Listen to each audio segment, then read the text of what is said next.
This morning, I'm on my way to the Pinnacles Trailhead in the San Bernardino Mountains of Southern California.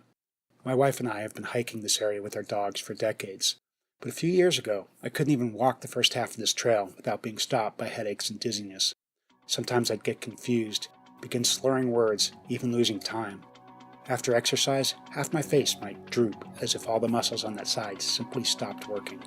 I woke up some nights with such an intense pain above my right eye that I wanted to die. Had this continued much longer, I would have done anything to make it stop.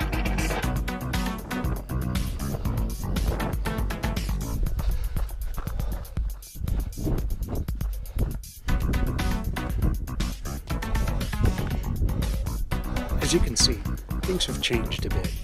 It's important at this point to make something clear. I'm not a medical or psychological professional. I'm just someone who's experienced a dramatic life change thanks to a few hard-earned habits, and I'd like to share these with you. From 2013 to 2016, I probably skirted death a bit more than I would like to believe. At various times, I experienced facial paralysis, intense head and chest pain, dizziness, and occasional blackouts.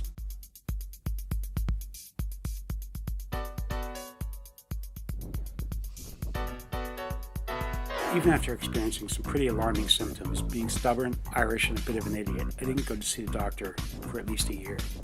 At the time I had the worst symptoms, I had no health insurance and was unwilling to go to a doctor. It wasn't until I experienced the same problems during a local 10K race with my wife and found myself being questioned at the end by a very concerned paramedic that I began to take action.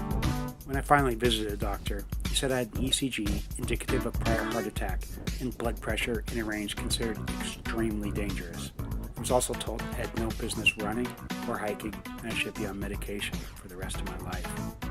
In a nutshell, if I continued without dramatic lifestyle changes, I'd probably die. I'd like to say I found some secret elixir or one-stop outpatient surgical cure. Far from it. What I found was a great deal of peer-reviewed medical literature accompanied by a myriad of disinformational marketing. I'm not going to bore you with all the crazy. Just Google any combination of brain, health, diet, and fitness. You'll get plenty of that. What I came away with was the thing that my ego didn't want to talk about. My brain was suffering from years of neglect to basic health and nutrition. Things that might be obvious to any professional athlete or nutritionalist will be missed by most of us because we're just not paying attention. In the next few videos, I'm going to lay out exactly what I did and exactly what resulted. But it all came down to a few simple things. Whatever we eat, what we drink, what we breathe, what we think, it affects brain health. I'm only a bit on the way into a pretty long journey. I'm just beginning to understand myself. Please join me, like, subscribe, and forward this to anyone you know facing similar struggles. If anyone's inspired by this, it's worth it, but I won't know unless you click down below. Thanks for sharing my brain with me today. This has been New Tricks for Old Dogs.